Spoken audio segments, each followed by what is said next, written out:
शुभांशु शुक्ला अभी अंतरिक्ष की उड़ान पर हैं और कल शाम 4:30 पर इंटरनेशनल स्पेस सेंटर पहुंचेंगे। इस उड़ान को तकनीकी दिक्कतों और मौसम की वजह से 6 बार कैंसिल किया गया, लेकिन हमारे देश में ऐसी सेफ्टी एविएशन सेक्टर में नहीं है। हवाई जहाज भी 30,000 से लेकर 40,000 की फीट की ऊंचाई पर उड़ता है, लेकिन सेफ्टी का बैरोमीटर दिन प्रतिदिन घटता जा रहा है। हर साल 16 करोड़ से ज्यादा लोग हवाई यात्रा करते हैं, लेकिन ऐसा लगता है कि देश का एविएशन सेक्टर भगवान भरोसे चल रहा है। ऐसा आरोप हम नहीं लगा रहे, बल्कि ऐसा दावा खुद डीजीसीए यानी नागरिक उड्डयन महानिदेशालय लगा रहा है। कल्पना कीजिए, एक हवाई जहाज की रफ्तार 240 किलोमीटर प्रति घंटे से 290 किलोमीटर प्रति घंटे के बीच है। इस रफ्तार से एक विमान रनवे पर लैंडिंग कर रहा है, लेकिन जिस टायर की मदद से विमान की लैंडिंग हो रही है वो टायर ही खराब है। वो टायर इतना घिस चुका है कि लैंडिंग के दौरान उसके फटने की आशंका है या विमान के फिसलने की संभावना है।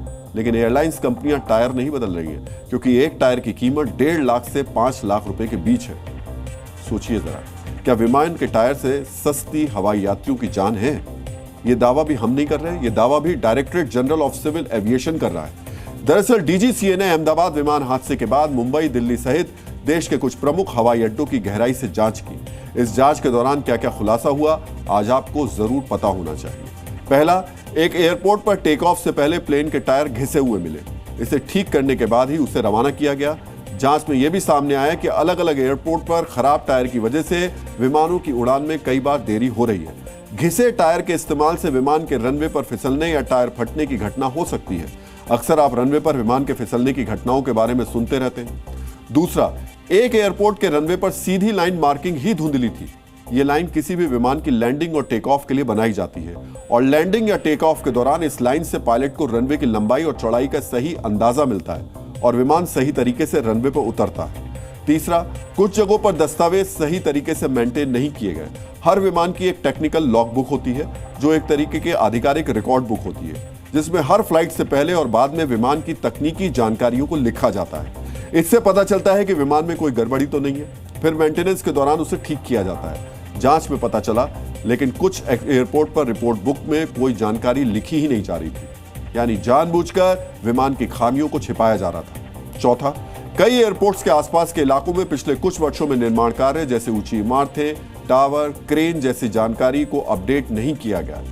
एक एयरपोर्ट तो ये जो डेटा था बीते 3 साल से अपडेट नहीं किया गया। डेटा अपडेट नहीं होने की वजह से टेक ऑफ या लैंडिंग के दौरान बड़ा हादसा हो सकता है। डीजीसीए की जांच में इसके अलावा और भी कई और लापरवाही सामने आई है। हालांकि इस जांच के बाद डीजीसीए ने दोषी एयरपोर्ट या एयरलाइंस कंपनियों का खुलासा नहीं किया, लेकिन सभी कंपनियों को इसके बारे में जानकारी दे दी है। साथ ही इन खामियों को 7 दिनों के अंदर दूर करने के आदेश भी दिए।